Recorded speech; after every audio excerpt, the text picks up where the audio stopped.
Hello viewers, আজকে আমি দেখাবো কিভাবে আপনারা আপনাদের ল্যাপটপের ফাইল এক্সটেনশনটি ওপেন করবেন। ফাইল এক্সটেনশন বলতে প্রথমে আমরা ডিসপিতে যাওয়ার পর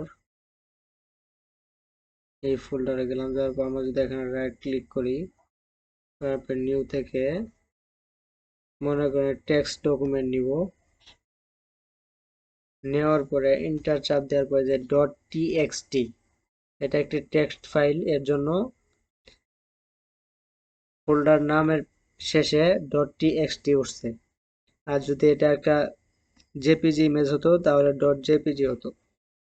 আর যাদের এক্সটেনশনটি ওপেন করা নেই তাদের এই লেখাটি উঠবে না। সো আমি আজকে দেখাবো কিভাবে আপনারা এক্সটেনশনটি ওপেন করবেন। প্রথমে দিস পিসিতে চলে যাব, তারপরে কম্পিউটার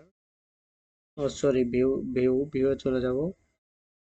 তারপরে এখানে দেখবেন যে item checkbox, file name extension, hidden item. So এখানে দেখছেন যে ফাইল নেম এক্সটেনশন নামে একটা অপশন আছে।